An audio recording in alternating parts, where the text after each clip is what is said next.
ચાલો વિદ્યાર્થી મિત્રો, નમસ્તે. આપણે ધોરણ 3 વિષય આસપાસનું પાઠ્યપુસ્તક અને પેન્સિલ સાથે રાખવાની છે. તો આપણે આસપાસ વિષયમાં પાઠ 17 પત્રનો પ્રવાસ, જેમાં પાના નંબર 113 પર પહોંચ્યા હતા. તો આપણે ત્યાંથી શરૂઆત કરીશું. પત્ર કહે છે કે મારા ઉપર છાપ લાગ્યા પછી મને મોતી બેગમાં મૂક્યો. પહેલાં તો મારી પર છાપ પાડવામાં આવી અને પછી મને મોતી બેગમાં મૂકવામાં આવ્યું. આ બેગમાં બીજા ઘણા પત્રો હતા. આ બેગ હતી, એમાં બીજા ઘણા બધા પત્રો પણ હતા. બધા અમદાવાદના હતા. એ બધા પત્રો ક્યાંના હતા? તો અમદાવાદના હતા. લાલ રંગની ટપાલ વિભાગની ગાડીએ મને રેલવે સ્ટેશન ઉતાર્યો. લાલ રંગની ટપાલ વિભાગની જે ગાડી હતી તેમાં મને મૂકવામાં આવ્યો અને તે ગાડીએ મને રેલવે સ્ટેશન પર ઉતારી દીધો. ત્યાંથી મને અમદાવાદની ટ્રેન મળી અને ત્યાંથી અમદાવાદની ટ્રેન મને મળી ગઈ. એક દિવસની યાત્રા પછી હું અમદાવાદ પહોંચ્યો. આમ એક દિવસની યાત્રા થઈ અને પછી હું અમદાવાદ પહોંચ્યો. સરનામા પર લખ્યા મુજબ મને વિવિધ વિસ્તાર મુજબ અલગ કરવામાં આવ્યું. જે સરનામું લખેલું હતું એ પ્રમાણે વિવિધ વિસ્તારો મુજબ મને અલગ કરવામાં આવ્યો. અહીં એક બીજી છાપ મારા પર છપાઈ. અહીંયા બીજી છાપ પણ મારા પર છાપવામાં આવી. છેવટે ટપાલીએ મને સલમાનના ઘરે પહોંચાડ્યું. અંતે ટપાલીએ મને સલમાનના ઘરે પહોંચાડી દીધો. હવે પાછળ જોઈએ વિદ્યાર્થી મિત્રો. નીચે ચિત્રોમાં પત્રની મુસાફરી આપેલ છે. અહીં ચિત્રો ક્રમ મુજબ નથી, તેને યોગ્ય ક્રમમાં ગોઠવો. સંખ્યાઓનો નંબર વર્તુળમાં મૂકો. તો અહીંયા મારી ચોપડીમાં તો નંબર મૂકેલા છે, પણ હું તમને તમારા પાઠ્યપુસ્તકમાં શીખવું છું. અહીંયા જો ચિત્ર આપેલા છે તો પત્રની શરૂઆત કઈ રીતે થાય છે, પછી આગળ જે ક્રિયાઓ થાય છે ને એ પ્રમાણે ચિત્રમાં આપણે બાજુમાં જે વર્તુળ આપેલા છે એમાં નંબર લખવાના છે. તો જુઓ કેટલા ચિત્રો આપેલા છે? 8 આપેલા છે. 1 2 3 4 5 6 7 8. તો 8 ચિત્રોમાં સૌથી પહેલાં તો પત્ર લખવામાં આવે છે. સૌ પહેલાં તો પત્ર લખો ને. એટલે જુઓ, 6થા નંબરનું ચિત્ર છે. એક બાળક છે, પત્ર લખી રહ્યો છે. જુઓ, છોકરો. એટલે ત્યાં નંબર 1 આપું. આપ્યું 1 નંબર. હવે ટપાલ લખાઈ ગઈ. હવે ટપાલ પેટીમાં નાખવા જશે ને, તો ટપાલ પેટીનું ચિત્ર ક્યાં છે? તો જો સૌથી પહેલું ચિત્ર, ત્યાં 2 નંબર આપી દો બાજુમાં. જો ટપાલ પેટીમાં ટપાલ નાખે છે ને, લખાઈ ગઈ પછી નાખશે ખરા ને, તો અહીંયા 2 નંબર. પછી હવે ટપાલ પેટીમાંથી ટપાલો બધી લેવા આવશે ને, એટલે જુઓ ત્રીજા નંબરના ચિત્રમાં 3 નંબર આપો. ટપાલી છે અંકલ, એ જુઓ બધી ટપાલ પેટીમાંથી ટપાલો કાઢે છે ને. પછી એ પોસ્ટ ઓફિસમાં બધી ટપાલો લઈ જશે. એટલે જુઓ પોસ્ટ ઓફિસમાં જો છાપ પાડવામાં આવે છે, એટલે તમે 5મા નંબરનું ચિત્ર છે ત્યાં 4 નંબર આપી દો. જો છાપ પાડવામાં આવે છે પોસ્ટ ઓફિસમાં, પાડે છે ને, છાપ પાડે છે. હવે આ છાપ પાડેલી ટપાલ અમદાવાદ ટપાલ વિભાગની ગાડીમાં જશે. એટલે અહીંયા જો બીજા નંબરના ચિત્રમાં અમદાવાદ લખેલું છે અને ટપાલની ગાડી દેખાય છે ને, ત્યાં 5 નંબર આપી દો વર્તુળમાં. આપ્યો 5. પછી જુઓ હવે અમદાવાદ પહોંચી ગઈ. હવે જુદા જુદા વિસ્તારો પ્રમાણે તે ટપાલો અલગ અલગ મૂકવામાં આવી છે. જુઓ 6 નંબર, તે 4થા નંબરના ચિત્ર પર 6 નંબર આપી દો. અલગ અલગ વિભાગ જુઓ પાડેલા છે ને. પછી 7મા નંબરનું ચિત્ર છે ત્યાં 7 નંબર આપી દો. જો હવે આ ટપાલી છે એ ટપાલ ઘરે પહોંચાડે છે ને. હવે છેલ્લું ચિત્ર 8 નંબરનું જો જેને ટપાલ લખ્યો હતો ને પત્ર લખ્યો હતો એને પત્ર મળી ગયો છે, એ વાંચે છે, એટલે ત્યાં બાજુમાં 8 નંબર આપી દો. બરાબર થઈ ગયું.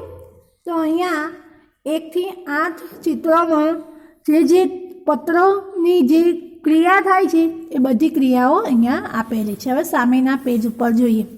સામીરાએ સલમાનને પત્ર લખ્યો. સામીરાએ કોને પત્ર લખ્યો? તો સલમાનને. વર્ગમાં તમારા મિત્રોને પત્ર લખો. વર્ગમાં તમે તમારા ભાઈબંધને, તમારી બહેનપણીઓને પણ પત્ર લખી શકો છો. છોકરીઓ બહેનપણીઓ લખે, છોકરાઓ ભાઈબંધને લખે. તમારા મિત્રોનું નામ લખવું ભૂલશો નહીં.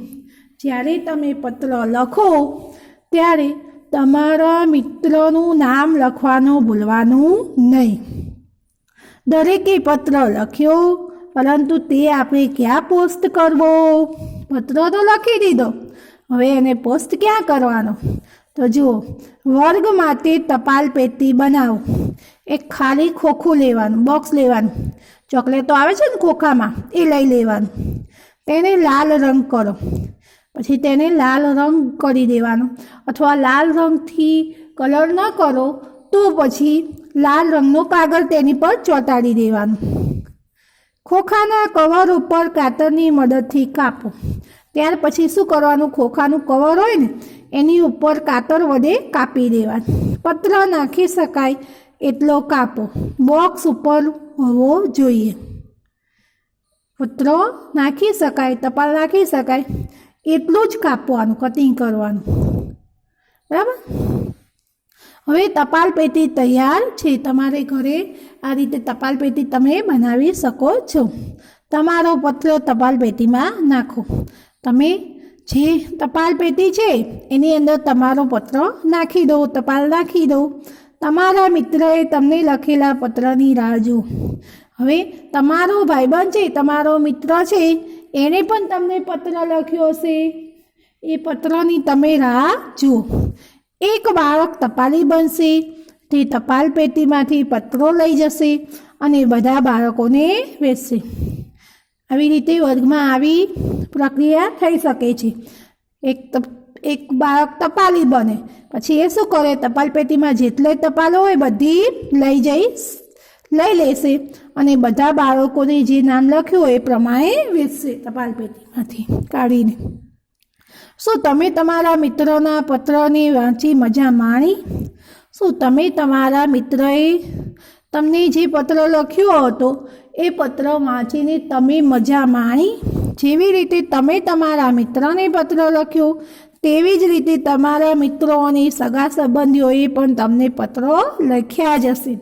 જેવી રીતે તમે તમારા મિત્રોને પત્ર લખ્યો ને એવી જ રીતે તમારા મિત્રો અને સગા સંબંધીઓએ પણ તમને પત્રો લખેલા હશે. થોડા પત્રો ઘરેથી લઈ આવો. જુઓ કેટલા અલગ પ્રકારના પત્ર છે. તમારા ઘરે એવા જૂના પત્રો હોય તો તમે લઈ આવી શકો છો અને તમે જોઈ શકો છો કે કેટલા અલગ પ્રકારના પત્રો છે. આ પત્રોમાં તમે શું અલગ જોયું? આ પત્રોને સરખાવી જોવાના. એમાં અલગ અલગ શું હતું? કયા કયા પત્રો પર ટિકિટ હતી? જે પત્રો આવ્યા એમાં કયા કયા પત્રો પર ટિકિટો હતી? શું બધી ટિકિટ એક જેવી છે? શું અલગ છે? શું બધી ટિકિટો સરખી છે? તો સરખી નહીં હોય. અલગ હતી તો હશે અલગ. શું તમે પોસ્ટ ઓફિસનો સિક્કો પત્ર પર જોયો? પોસ્ટ ઓફિસનો સિક્કો પત્ર પર મારેલો હોય છે તે તમે જોયો? આગળ હવે જુદા જુદા પ્રકારની છાપ ટપાલની ટિકિટ સંગ્રહ કરી નીચે લગાવો. તમે પોસ્ટ ઓફિસમાં જાઓ પછી જુદી જુદી ટપાલની જે ટિકિટો હોય એ તમે અહીંયા લગાવી શકો છો. બરાબર. પોસ્ટ ઓફિસમાંથી મળતી હોય તેવી વસ્તુઓને ઓળખો અને તેનું નામ લખો. જો અહીંયા ચિત્રો આપેલા છે તો તમારે અહીંયા નામ લખવાના છે. તો પહેલું ચિત્ર છે પોસ્ટ કાર્ડનું છે, જેને ટપાલ પણ કહેવામાં આવે છે અથવા પત્ર. લખો અહીંયા પેન્સિલ વડે પોસ્ટ કાર્ડ અથવા પત્ર અથવા ટપાલ આને પોસ્ટ કાર્ડ કહેવાય જાદુ કાગળ હોય છે હો ને આનું આવો જ હોય છે સેમ પછી લખો બીજા નંબરના ચિત્રની નીચે આંતરદેશીય પત્ર આંતરદેશીય પત્ર ત્રીજા નંબરનું ચિત્ર છે કવર કવર કવર પછી ચોથા નંબરનું ચિત્ર છે ટિકિટ ટિકિટ નીચે જુઓ ટિકિટ પછી પાંચમા નંબરનું ચિત્ર છે રેવન્યુ સ્ટેમ્પ રેવન્યુ સ્ટેમ્પ પછી છઠ્ઠા નંબરનું ચિત્ર છે સોનાનો સિક્કો લગડી સોનાનો સિક્કો લગડી બરાબર લખાઈ ગયું હવે સામે જોઈએ આપણે નીચે આપેલા પોસ્ટકાર્ડમાં તમારું પૂરું સરનામું લખો આ વિદ્યાર્થી મિત્રો તમારે તમારી જાતે તમારું પૂરું સરનામું લખી દેવાનું છે હવે આગળ વિચારો અને લખો સામીરાનું પત્ર વડોદરા ટ્રેન દ્વારા પહોંચ્યું જ્યારે ટ્રેન ન હતી ત્યારે પત્રો કેવી રીતે પહોંચતા હશે વિચારો જ્યારે ટ્રેન નહોતી ત્યારે પત્રો શાના દ્વારા પહોંચતા હશે આગળ પોસ્ટ ઓફિસમાં શું શું જોવા મળે છે તો લખો પોસ્ટ ઓફિસમાં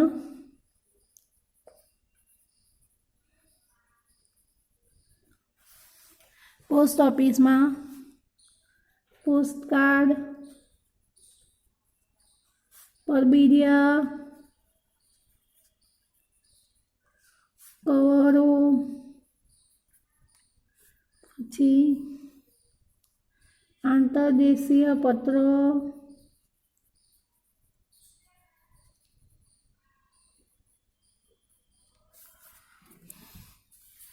ટિકિટો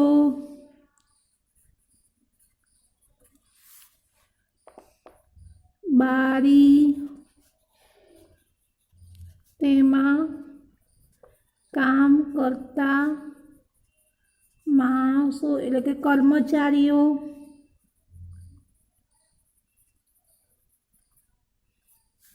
વગેરે જોવા મળે છે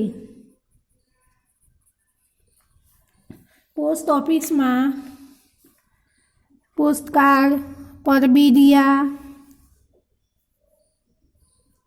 કવરો આંતરદેશીય પત્ર ટિકિટો બારી તેમાં કામ કરતા માણસો કર્મચારીઓ વગેરે જોવા મળે છે આગળ વિદ્યાર્થી મિત્રો બીજું છે શું પોસ્ટકાર્ડ લખીને વિદેશમાં સંદેશ પહોંચાડી શકાય છે તો લખો હા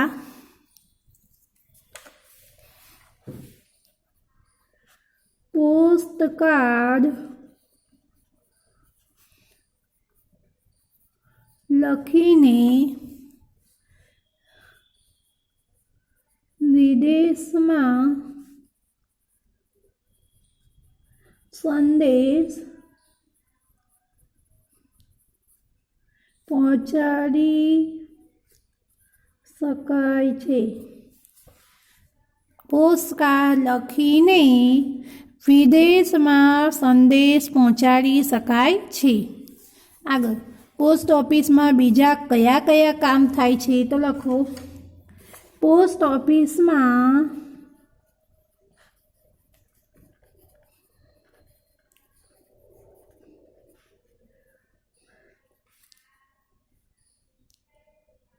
લખો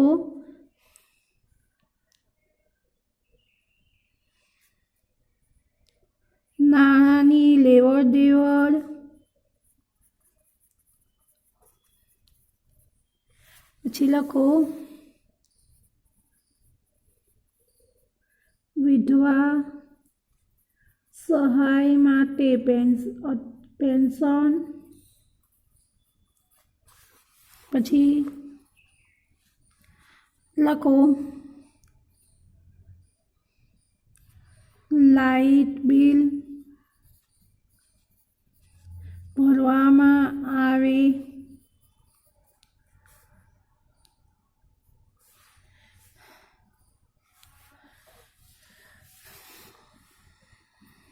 વગેરે કામો થાય છે. પોસ્ટ ઓફિસમાં નાણાંની લેવડ દેવડ, વિધવા સહાય માટે પેન્શન, લાઇટ બિલ ભરવામાં આવે વગેરે કામો થાય છે. હવે આગળ પોસ્ટ ઓફિસની મુલાકાત. નજીકની પોસ્ટ ઓફિસની મુલાકાત લો. ત્યાં પત્રો કેવી રીતે આવે છે? તમારી નજીકની પોસ્ટ ઓફિસની તમારે મુલાકાત લેવાની. ત્યાં આગળ પત્રો કેવી રીતે આવતા હોય છે અને ત્યાંથી કેવી રીતે જાય છે તે નિહાળો. બીજું ત્યાં કયું કામ થાય છે? તો તમારે ત્યાં તમારા વડીલો હોય એમને કહેવાનું કે તમને પોસ્ટ ઓફિસની નજીક લઈ જાય અને ત્યાં જઈને ત્યાં શું કામ થાય છે, કેવી રીતે થાય છે તે બધું તમારે જોવાનું છે અને માહિતી મેળવવાની છે. પાછળ રીના અને રાધા પત્ર વિશે શું વાતચીત કરી રહ્યા છે?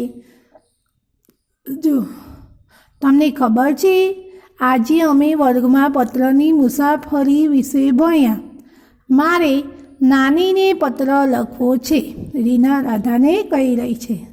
ત્યારે રાધા કહે છે, તું પત્ર લખી શકે? હું ફોન કરવા જાઉં છું. જો સાથે આવવું હોય તો તું આવી શકે છે. રીનાને રાધા કહે છે કે તું પત્ર લખી શકે? હું તો ફોન કરવા જાઉં છું. જો તારે મારી સાથે આવવું હોય તો તું આવી શકે છે. આ બંને ચિત્ર રીના અને રાધાના આપેલા છે. રીના અને રાધા ગામમાં આવેલી એક દુકાને ફોન કરવા ગયા. રીના અને રાધા બંને ગામમાં એક દુકાન આવેલી છે ફોનની, જેને એસટીડી કહેવાય. પહેલાંના સમયમાં એસટીડીની સગવડ હતી. અત્યારે તો ઘરે ઘરે મોબાઈલ આવી ગયા એટલે હવે એસટીડીનો બહુ ઉપયોગ થતો નથી, એટલે જોવા મળતી નથી. રાધાએ નંબર લગાવ્યો અને શરૂઆતમાં તો કેવા ફોનના ડબલા આવતા હતા વિદ્યાર્થી મિત્રો. એમાં કેવું, 1 રૂપિયાનો સિક્કો તમે નાખવાનો, પછી વાત કરતા હોય અને જો વાત વધારે કરવી હોય તો બીજો રૂપિયાનો સિક્કો નાખવાનો. એમ કરીને તમારે વાતચીત ચાલુ રખાય. રૂપિયાનો સિક્કો અંદર નાખવાનો એ ડબલામાં. બંને તેમની દાદી સાથે વાત કરી. રાધા અને રીના બંને દાદીમા સાથે વાત કરી. તેઓએ દુકાનદારને પૈસા આપ્યા. ખૂબ જ આનંદ સાથે ઘરે પાછા આવ્યા. તેમણે બંને દુકાનદારને પૈસા આપ્યા અને ખુશ થઈને બંને ઘરે પાછા આવ્યા. વિચારો અને લખો. તમે બધાએ ટેલિફોન કે મોબાઈલ ક્યાંય જોયો છે? ક્યાં જોયો છે? તો બધાએ મોબાઈલ જોયેલો હશે. ટેલિફોન તો અત્યારે ઓછા જોવા મળે છે. પહેલાંના સમયમાં ટેલિફોન ઘરે ઘરે અને આવી એસટીડી દુકાને હતા. તો લખો, હા, ટેલિફોન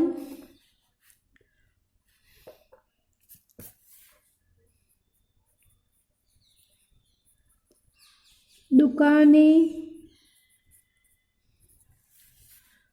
અમુક લોકોના ઘરે અને મોબાઈલ દરેકની પાસે જોયા છે. અત્યારે મોબાઈલ તો બધાના ખિસ્સામાં હોય જ તે. કોઈ એવું ના હોય જેમની પાસે મોબાઈલ ના હોય. લખી શકાય, હા, ટેલિફોન દુકાને અમુક લોકોના ઘરે અને મોબાઈલ દરેકના પાસે જોયા છે. દરેકની પાસે હોય તે, મોટા ભાગનાની પાસે હોય છે ને. આગળ, ટેલિફોન કે મોબાઈલ પર તમે કોની સાથે વાત કરો છો? ટેલિફોન અથવા મોબાઈલ પર તમે કોની સાથે વાત કરો છો? તો લખો, મિત્રો સાથે વાત કરો છો ને. પછી લખો, કાકા કાકી, બહારગામ રહેતા હોય તો ફોઈ, મામા, કરો છો ને એમની સાથે વાત. મોબાઈલ પર મિત્રો, કાકા કાકી, ફોઈ, મામા વગેરે સાથે વાત કરવો છો. તમને પત્ર લખવો અથવા ફોન કરવો બંનેમાં શું પસંદ છે? કેમ? તો લખો, શું પસંદ છે બોલો, લખી શકાય અમને ફોન કરવો વધુ પસંદ છે કારણ કે તેના દ્વારા સંદેશો ખૂબ ઝડપી પહોંચે છે. અમને ફોન કરવો વધુ પસંદ છે કારણ કે તેના દ્વારા સંદેશો ખૂબ ઝડપી પહોંચે છે. બરાબર. હવે સામે જુઓ, મોબાઈલ અલગ અલગ પ્રકારના હોઈ શકે છે. તમે જોયેલા મોબાઈલના ચિત્રો દોરો. તો અહીંયા જુઓ,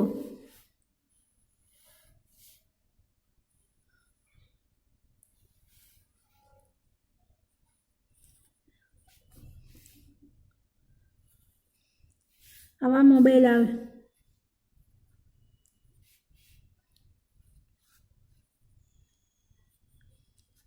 બે બાજુ બધાના આવે 4 5 6 7 8 9. પછી આવું નિશાન હોય, પછી અહીંયા 0 હોય. આ મોબાઈલ કે છે, આવો હોય છે ને. પછી અમુક આવા પણ મોબાઈલ હોય છે, કીપેડ જેને કહીએ છીએ આપણે, જેમાં અનેક ઘણી સ્વિચો હોય છે. બરાબર. પછી અત્યારનો મોબાઈલ કેવો આવે છે, તો આવો પણ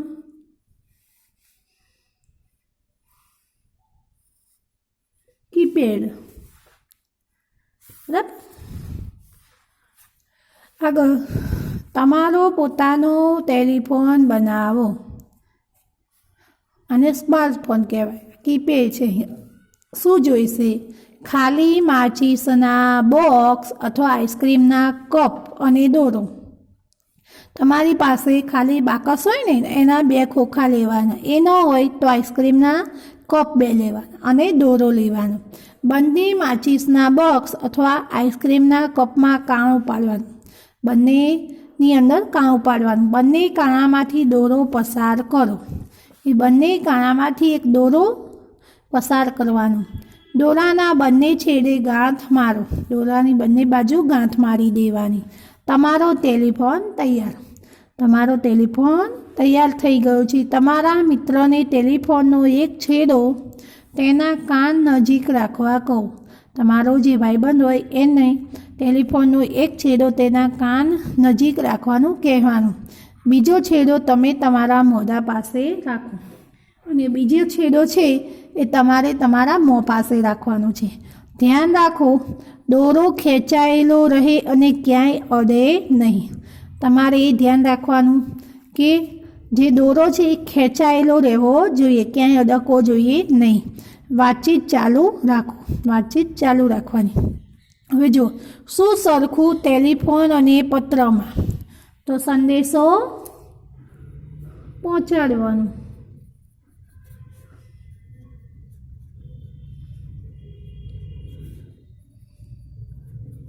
પત્રમાંય સંદેશો પહોંચાડાય અને ટેલિફોનમાં પણ સંદેશો પહોંચાડાય.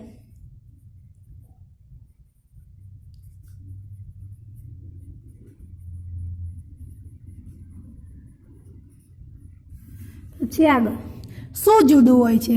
તો ટેલિફોનમાં ઝડપી સંદેશો પહોંચે છે અને પત્રમાં ધીમેથી.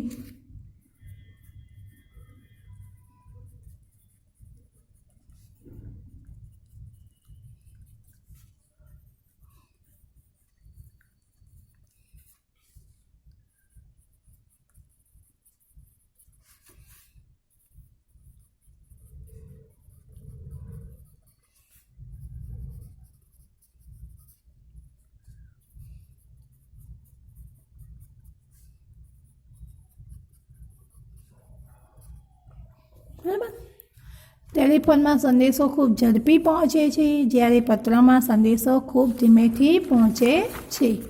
હવે જો અહીંયા પાઠ પૂરો થાય છે તો તમારે નોટબુકમાં વિદ્યાર્થી મિત્રો શું લખવાનું છે એ હું તમને કહી દઉં. તો જુઓ, પાના નંબર 117 પર 3 પ્રશ્નોના જવાબ આપ્યા છે. પહેલો, બીજો અને ત્રીજો, આ 3 તમારે તમારી નોટબુકમાં લખવાના છે, સારા અને સુંદર અક્ષરે આ પાઠમાં. પછી એ 3 લખાઈ જાય પછી તમારે બીજા 3 અહીંયા આપેલા છે પાના નંબર 118 પર, પેલું ચિત્ર આપેલું એની નીચે. તો આ 3 પ્રશ્નોના જવાબ લખવાના, કુલ થઈને તમારે 6 પ્રશ્નોના જવાબ નોટમાં લખવાના થશે. તો નોટમાં સારા અને સુંદર અક્ષરે 6 પ્રશ્નોના જવાબ તમારે લખી દેવાના છે. હવે આપણે આગળ નવો પાઠ જોઈએ, પાઠ 18, રમતા રમતા.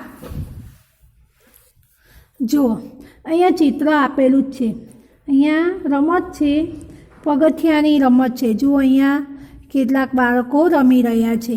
આને તમે નાના હતા, હવે તો આવી બધી રમતો ઓછી થઈ ગઈ છે, કારણ કે મોબાઈલ આવી ગયો છે ને, એટલે મોબાઈલમાં બાળકો ઇન્ડોર ગેમ રમવાનું વધારે પસંદ કરે છે. એટલે આવી બધી જે બહાર રમાતી હતી ને રમતો ભૂલાઈ ગઈ છે. જો પહેલાં કુંડાળાની રમત, પછી પગથિયાની રમત, ટીવી, આવી બધી ઘણી બધી રમતો. એ સિવાય ક્રિકેટ, પછી હોકી, કબડ્ડી, દોડપકડ, સાતોડિયું, આવી બધી ઘણી બધી રમતો બાળકો શેરીમાં ભેગા થઈને રમતા હતા. પરંતુ અત્યારના વાલીઓ તો બાળકોને બહાર નીકળવા જ નથી દેતા. બહાર નીકળ્યું તરત જ કહેશે એ રેતીમાં ના રમીશ. બાળકને બહાર અને એ બહાર ન જાય એટલા માટે એને મોબાઈલ આપી દેશે અને એમ કહેશે એટલે મોબાઈલમાં બેઠા બેઠા ગેમ રમ. આમ તેને એક કૂવામાંના દેડકા જેવું જીવન થઈ ગયું છે બાળકોનું. બહારની દુનિયા એમને જોવા જ નથી દેતા, મોબાઈલ જ આપી દે એટલે મોબાઈલ પૂરતું જ એમને જ્ઞાન મળે. અને એ જે બહારના મિત્રો સાથે જે રમીને જે આનંદ મેળવે છે એ આનંદ અત્યારના બાળકોને મળતો નથી. પહેલાંના સમયમાં બાળકો રેતીમાં જ રમતા અને અત્યારે તો સહેજ બાર બાળક ગયું હોય તો તરત જ વાલી એને બોલાવી લે. તો અહીંયા એ રમતા રમતા તો અહીંયા રમતો જ આપણે શીખવાની છે. તો જુઓ, અહીંયા બહાર કાકી છે એ ઊભા ઊભા આ લોકો રમી રહ્યા છે, તેમને જોઈ રહ્યા છે. તો આપણે અહીંયા પાઠ ભણતા જઈશું અને તેની સમજ મેળવતા જઈશું. બધા બાળકો શેરીમાં પગથિયાની રમત રમતા હતા. જો અહીંયા રમી રહ્યા છે ને આ બધા બાળકો શેરીમાં, શેરી એટલે મહોલ્લો, પોળ, એ પોળમાં એટલે કે પગથિયાની રમત રમતા હતા. અવંતિકા અને તેની બહેન નંદિતા પણ રમતી હતી. અવંતિકા અને તેની નાની બહેન નંદિતા આ બંને પણ પગથિયાની રમત રમતા હતા. પરંતુ નંદિતા આ રમત સારી રીતે રમી શકતી ન હતી. નંદિતા નાની હતી ઉંમરમાં, એટલે એને રમત રમતા સારી રીતે આવડે નહીં, એટલે એ સારી રીતે તે રમત રમી શકતી ન હતી. તેને આ રમત અંગે જાણ નહોતી, ખાસ જાણ નહોતી. જો દરેક રમતના અમુક નિયમો હોય છે, એ નિયમો પ્રમાણે તમારી રમતો રમવાની હોય છે. વિજેતા કઈ રીતે જાહેર થાય, જો આમાં કોઈ ચીટિંગ કરી શકાતી નથી. ઘણા છે ને રમતો રમતી વખતે ચીટિંગ બહુ કરતા હોય છે અને જીત મેળવતા હોય છે. તો એવી રીતે રમત રમી શકાતી નથી. રમતનો સાચો આનંદ એના નિયમો પ્રમાણે તમારે રમવું જોઈએ. તો આ નંદિતા ઉંમરમાં નાની હોવાને કારણે તે આ રમત વિશે ખાસ જાણતી ન હતી. અવંતિકા કહે, નંદિતા મને ધ્યાનથી સાંભળ. એની બહેન મોટી છે અવંતિકા, એ નંદિતાને રમત રમતા શીખવાડે છે. કહે છે કે પહેલાં તું મને ધ્યાનથી સાંભળ, રમતની સમજ, તું પહેલાં રમત કેવી રીતે રમવી તે પહેલાં સમજ. ઠીકરું પહેલાં ખાનામાં નાખ. તું સૌ પ્રથમ પહેલાં ઠીકરું છે એને પહેલાં ખાનામાં નાખ. પછી એક પગે એક ખાનું કૂદી બીજા ખાનામાં પગ મૂક. ઠીકરું પહેલાં ખાનામાં નાખ્યું, પછી શું કરવાનું?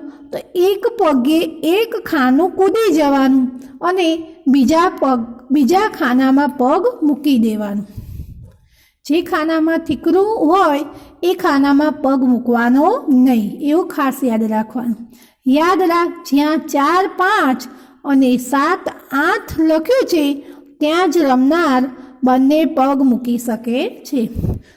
અવંતિકા નંદિતાને કહે છે કે આ રમતમાં ખાસ એ યાદ રાખવાનું કે જ્યાં 4, 5 અને 7, 8 લખેલું હોય ત્યાં જ રમનાર બંને પગ મૂકી શકે છે.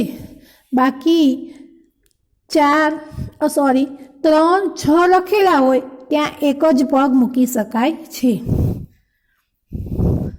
તારા પગ દોરેલી લીટીને અડે નહીં તેનું ધ્યાન રાખજે.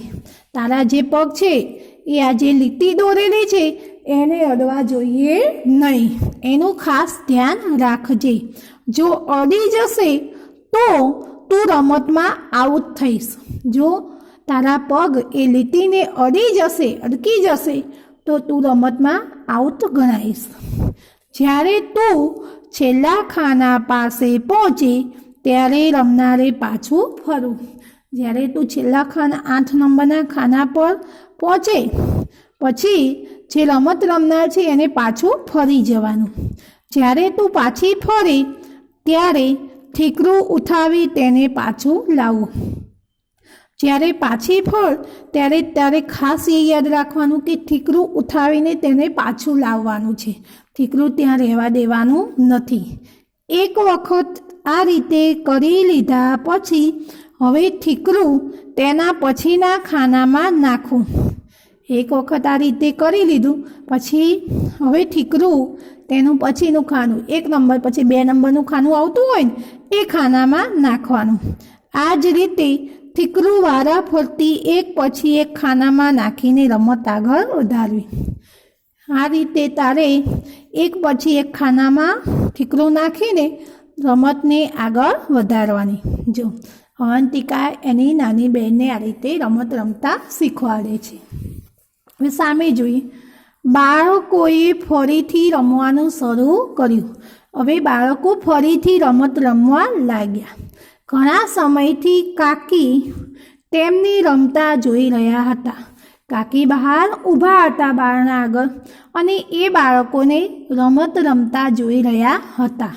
કાકીને પણ તેમની સાથે રમવાની ઈચ્છા થઈ. કાકીને પણ તે બાળકો સાથે રમત રમવાની ઈચ્છા થઈ ગઈ. તે પૂછ્યા વગર રહી શક્યા નહીં. તે બાળકોને પૂછ્યા વિના રહી શક્યા નહીં. કાકીએ કહ્યું, હું તમારી સાથે રમી શકું? કાકી બાળકોને પૂછવા લાગ્યા કે હું તમારી સાથે આ રમત રમી શકું? આ સાંભળી રમતા બધા બાળકો મોટેથી હસવા લાગ્યા. કાકીએ એવું કહ્યું ને એટલે બધા બાળકોને નવાઈ લાગી. એટલે બધા બાળકો રમત રમતા રમતા મોટેથી હસવા લાગ્યા ખડખડાટ. અવંતિકા કહે, કાકી તમે રમશો? અવંતિકા કહેવા લાગી કે અરે કાકી તમે રમશો? કાકી કહે, શું તું એમ વિચારે છે કે પગથિયાની રમત હું રમી ના શકું? કાકી કહેવા લાગ્યા કે શું અવંતિકા તું એવું વિચારે છે કે હું પગથિયાની રમત ના રમી શકું? તારી જેટલી ઉંમરે હું ઘણી બધી રમતો રમતી હતી.